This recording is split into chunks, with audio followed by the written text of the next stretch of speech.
watching ETVN Philippines.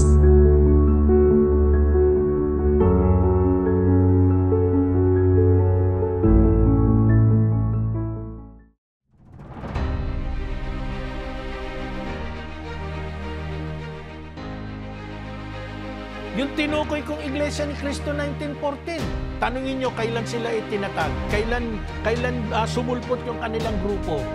Sino po yung tinutukoy dito sa Mateo chapter 2 verse 23? Ang ating Panginoong Jesucristo. Purihin ang Panginoon, mga minamahal kong taga-subaybay. Muli ay maraming salamat po sa inyong pag meron po tayong sinight na babasahin. Kung natatandaan nyo, itong pasugo. At sa kanya pong aral, may ilang mga sekta na nagtiklaim sila ang tunay, sila ang tinayo ng ating Panginoong Jesucristo. Purihin ang Panginoon, muli po ay samahan ninyo ako sa isang pag-aaral ng ating pagtatanggol sa pananampalatayang Katolik. Maraming salamat po. Ako po si Brother Marco, Ebanghilista, nagsasabing, ang Diyos ay sumasa atin.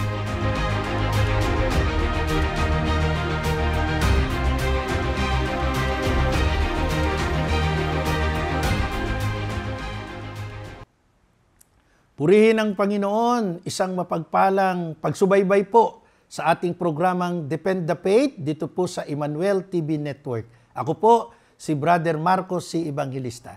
So sa pagkakataon pong ito, sa ilang serye ng ating mga pagsasapalatuntunan, ay pinag-uusapan po natin ang tungkol sa ating simbahan in relation po sa pagkakahalal ng bago nating Santo Padre from Pope Francis. Ay mayroon na po tayong kasalukuyang Papa na si Pope Leo XIV.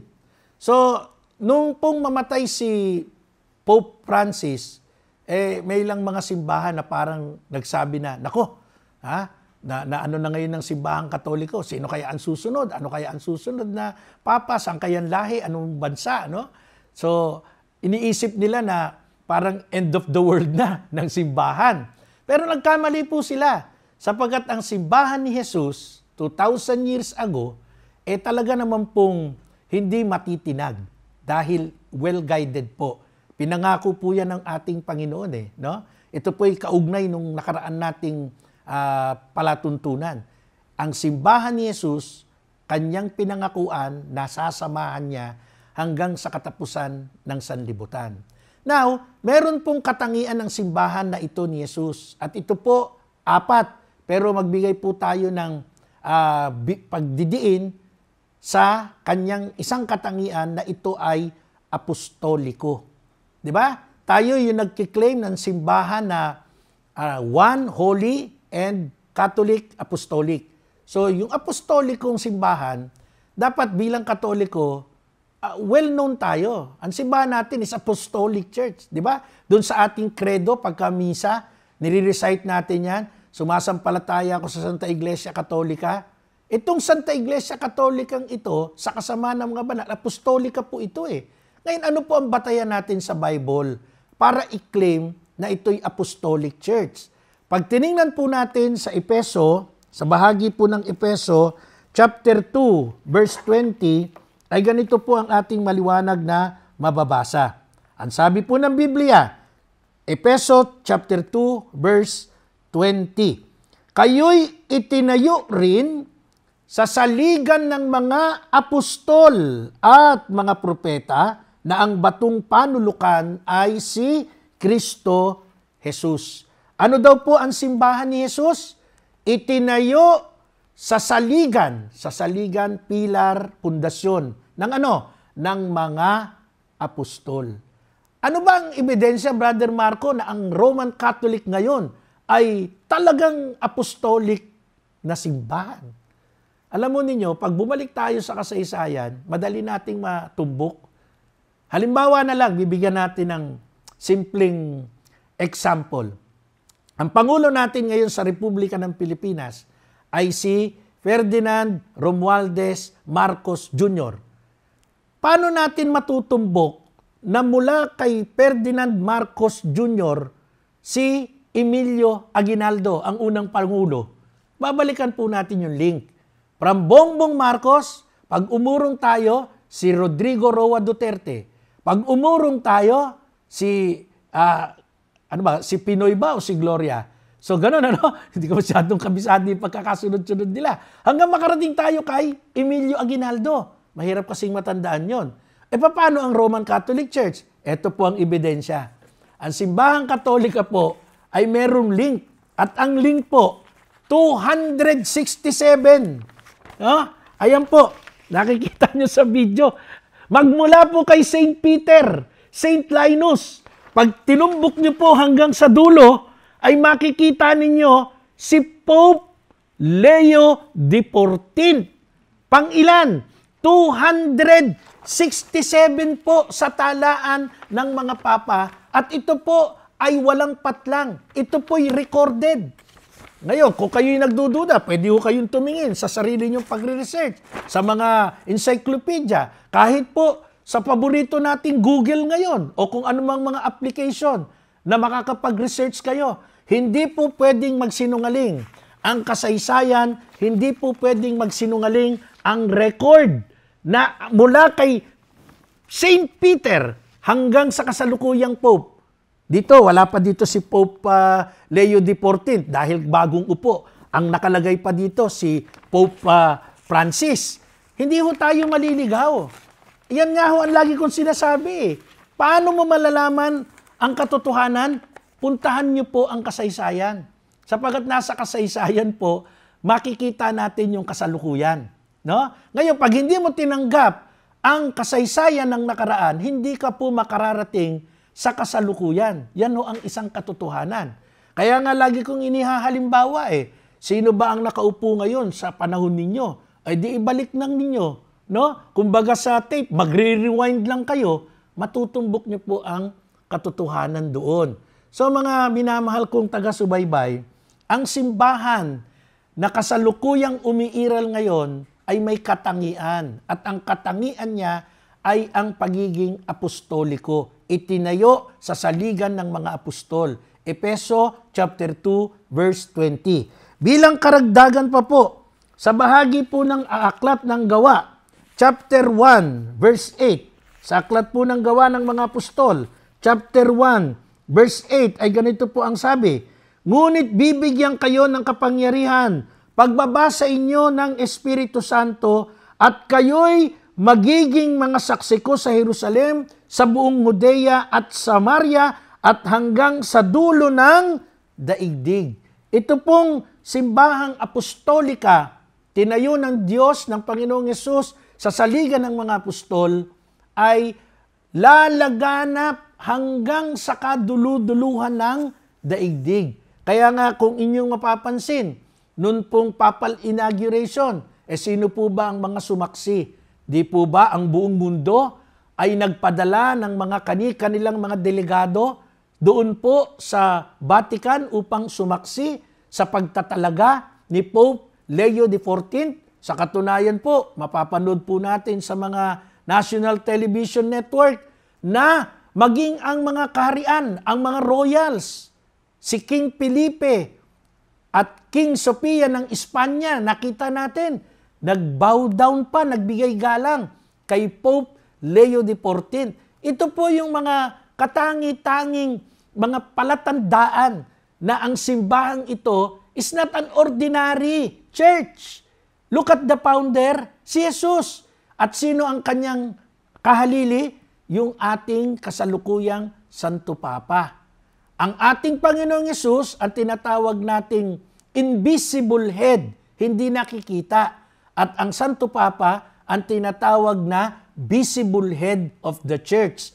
At ito ay recognized sa buong bahagi ng mundo. Kinikilala ng mga iba't ibang hari, reyna, prinsipe, mga head of state at iba pa. Iyan po ang isang katangian na hindi pwedeng i-deny.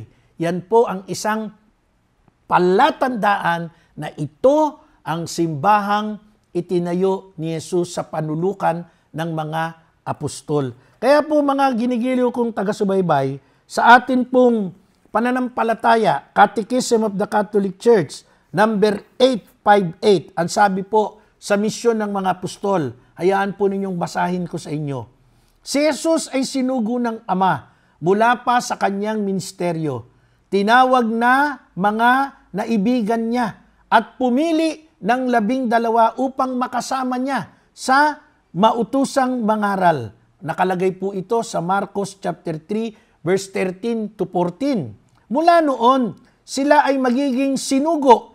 Ang kahulugan ng salitang Gregong apostoloi ay sa kanila ipinagpapatuloy ang kanyang sariling misyon.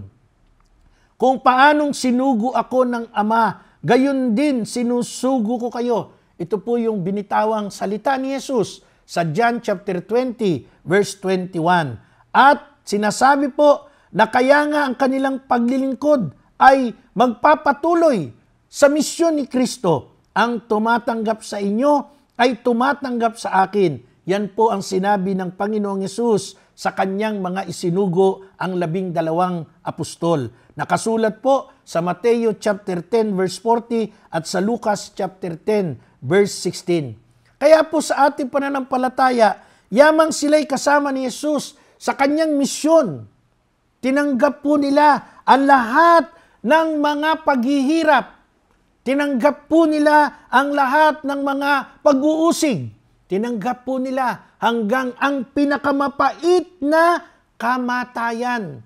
At ito pong simbahan na ito hanggang ngayon sa iba't ibang panig ng mundo na hindi pa po totally nakukonvert ng Kristyanismo, patuloy pong inuusig ang mga pari.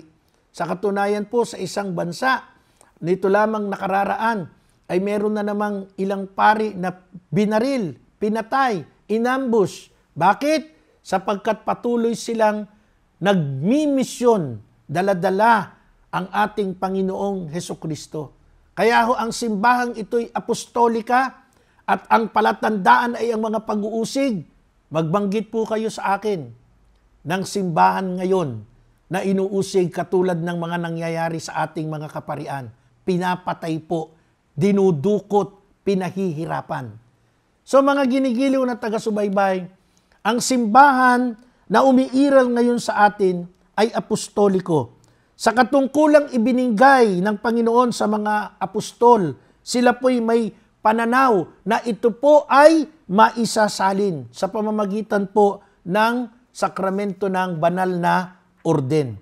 Tandaan po natin na ang ating Santa Iglesia Katolika mayroong mga tumitindig sa pangunguna po ng ating Santo Papa ng mga obispo na siya pong tinuturing na kahalili ng mga apostol.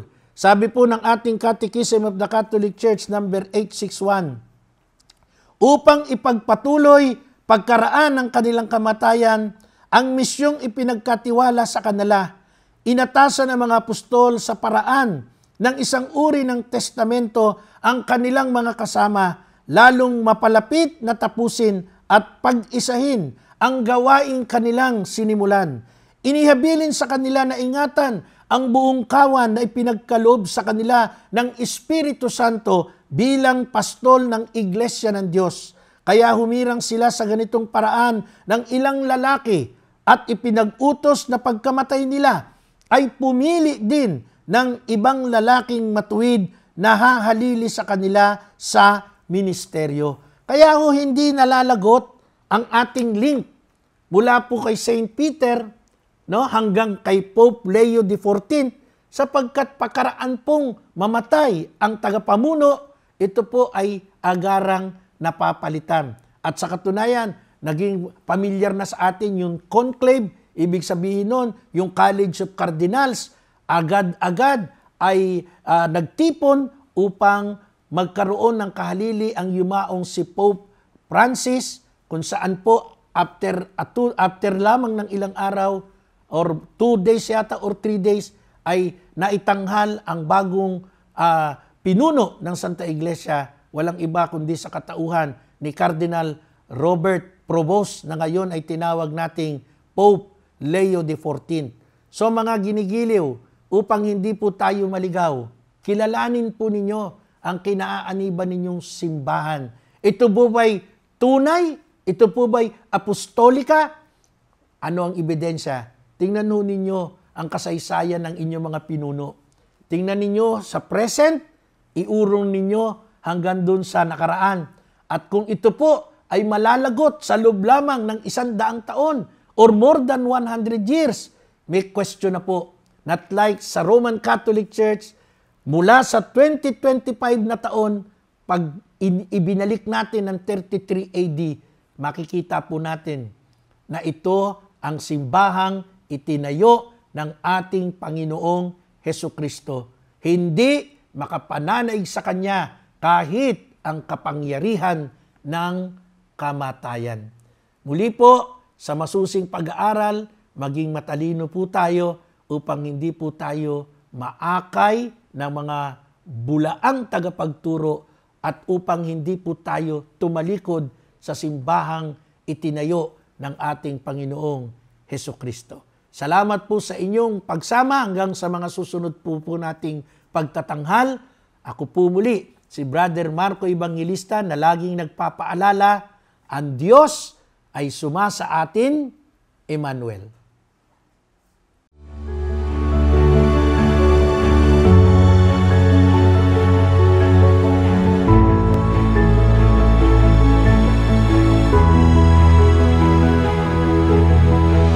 You're watching ETVN Philippines.